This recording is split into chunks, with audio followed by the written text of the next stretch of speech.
필드상 수상에 관련된 동영상을 세 번째 걸 시작하려고 합니다. 한국인이 이제 필드상을 받았다는 것에 대한 흥분이 좀 채 가시지도 않았지만 사실은 관련해서 부모님들한테 좀 말하고 싶은 내용도 있어서 제가 여러 가지 말씀을 드리고 있는데, 사실은 지난 1, 2편에서는 제가 조금 잘못된 정보를 많이 말씀을 드려서 몇 가지를 바로잡고 시작하도록 하겠습니다. 지난번에 겹경사라고 그랬죠. 한국 수학회가 세계 수학연맹에 이제 등급이 올랐다. 근데 이제 알고 봤더니 시작하는 등급이 1등급이고요. 최고의 단계가 5등급이었습니다.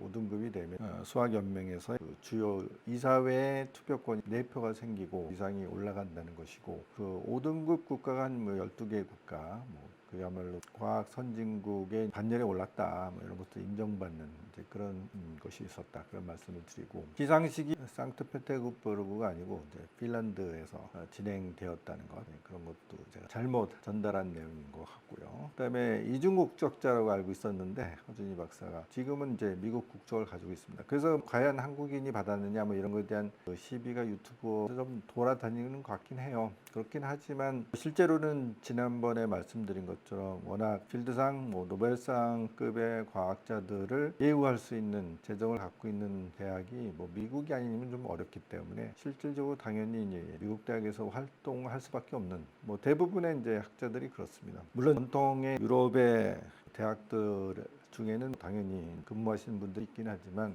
상당수의 노벨상, 필드상 수상자나 그 급에 해당하는 과학자들은 미국에서 활동하기가 아무래도 좀 편하죠. 그리고 허준희 박사가 이제 제가 스탠포드 대학에 있다고 말씀을 드렸는데 프린스턴 대학으로 옮겼고요. 그리고 프린스턴 대학이 꽤 많이 알고 있지만 어쨌든 아인슈타인이 일했던 곳이고, 그 안에 소위 고등과학원이라는 연구소가 있습니다. 이제 거기에 소속되신 것으로 알고 있습니다. 자, 제가 오늘 말씀드리고자 하는 것은 유튜브 상에서 이제 논란들이 좀 있는 것 같아요. 이제 한국의 교육 시스템이 과연 그런 과학자를 배출해 내었느냐, 이거에 대한 시비가 있어요. 허준희 박사 같은 경우는 실제로 국적은 이중 국적자에서 미국 국적자가 됐다고는 하지만 부모님들이 다 한국의 대학에서 자리를 잡고 계신 분들이고, 이분들이 유학 갔을 때 허준희 박사가 태어났기 때문에 이중 국적이 될 수 있었던 곳이고, 그리고 한국에서 그야말로 유치원, 초등학교, 중고등학교, 물론 고등학교는 중간에 중퇴했다고는 하지만, 그리고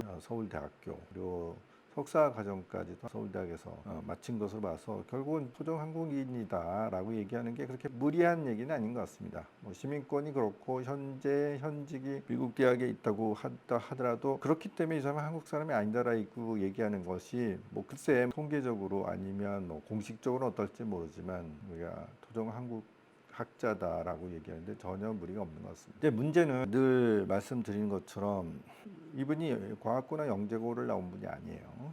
그래서 거꾸로 얘기하면 과학고 영재고가 제대로 된 수학 천재를 골라내지 못한 거 아니냐, 이렇게 생각할 수도 있고, 또 그런 교육 시스템이 제대로 된 교육을 제공하고 있느냐, 이런 것에 대한 시비도 있을 수 있습니다.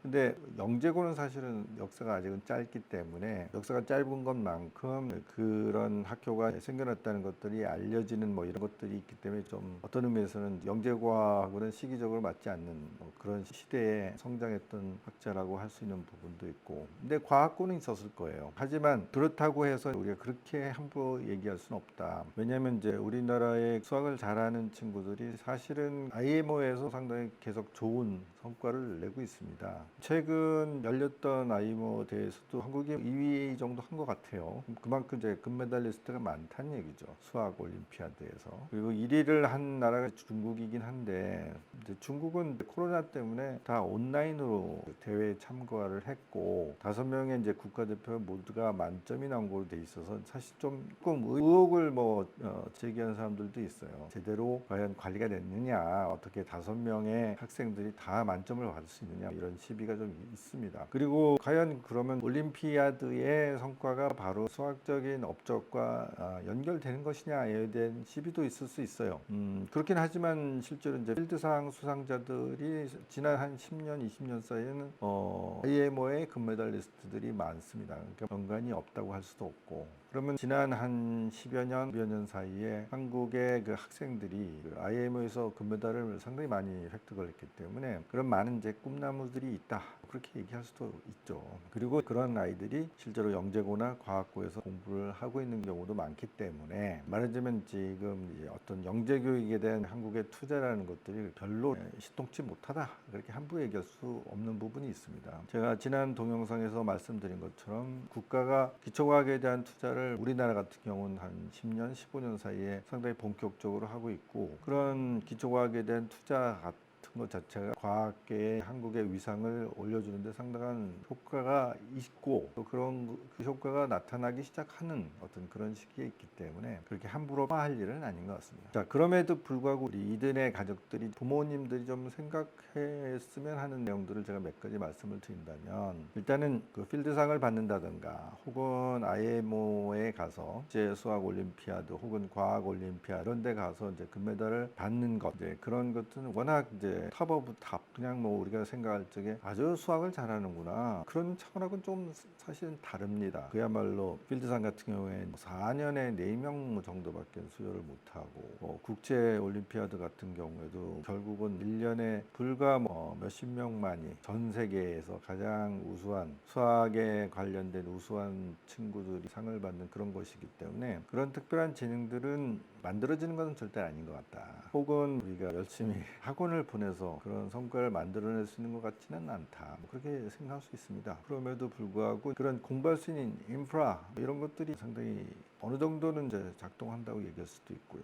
그래서 조금 차원이 좀 다르긴 하지만 학교나 전반적인 이제 교육 시스템이 우리나라가 결코 열악하다고 얘기하기는 어려운 것 같다는 게 제 입장이고요. 그래서 우리나라 시스템이 여러 가지 문제점이나 취약점이 있다는 것도 지적은 우리가 쉽게 할 수 있지만 다른 나라라고 해서 그러면 그런 시스템들이 더 나으냐? 이런 거에 대해서는 좀 의문이 있어요. 영재 교육에 관련하여서는 사실은 그래도 학자들 사이에서도 그냥 싱가포르가 가장 좀 잘 돼 있는 게 아닐까 이런 얘기들이 이제 많이 오가고 있고 사실 저도 대학원에서 그 부분을 공부하고 있기 때문에 나름대로 이제 관련된 자료들을 읽고 있으니 확실히 적극적이다. 공격적으로 이제 영재 교육의 시스템을 보완하기 위해서 노력하고 있다. 이제 그런 것들을 우리가 생각할 수는 있습니다. 우리가 이제 배워야 될 점, 우리 교육제도에서도 조금 더 적극적으로 좀 채택했으면 좋겠다라는 어떤 그런 제도적인 정책적인 측면이 분명히 있습니다. 그래서 그거는 그것대로 학자들이나 아니면 교육 행정가들이라든가 사실은 정치가들이 그런 것에 대해서 이제 관심을 가지고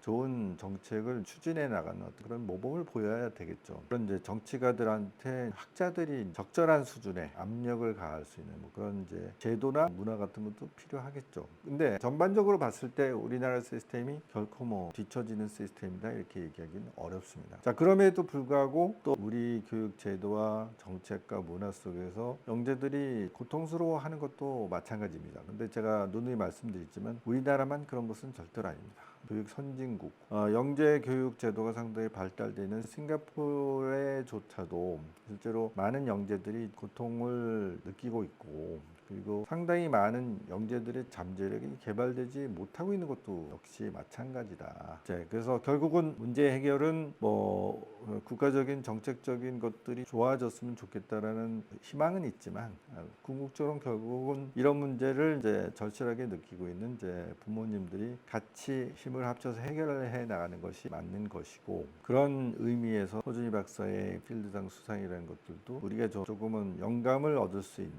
어떤 가능성을 느낄 수 있는 어떤 그런 중요한 이벤트라고 생각해서 그것에 대한 뒷얘기랄지 아니면 거기 담겨져 있는 여러 가지 교훈점이랄지 우리가 생각해야 될 점을 제가 계속 말씀드리고 싶은 것입니다. 그래서 어떤 부분은 주변에 있는 수학 교수들 그런 분들한테 제가 좀 들은 얘기들도 조금 정리하고 그다음에 또 그런 걸 통해서 수학의 어떤 고등 개념에 접근할 수 있는 이제 잠재력을 갖고 있는 영재들에게는 이런 영감을 줄 수 있는 어떤 그런 프로그램들도 필요하고 그런 것들을 어떻게 만들어 나가야 될지에 대한 고민도 좀 필요하지 않을까 이제 그런 생각을 하고 있는 중입니다. 그래서 제가 좀 더 자료도 좀 모으고 정리되는 대로 또 후속적인 동영상을 만들어 올릴까 그렇게 생각하고 있습니다.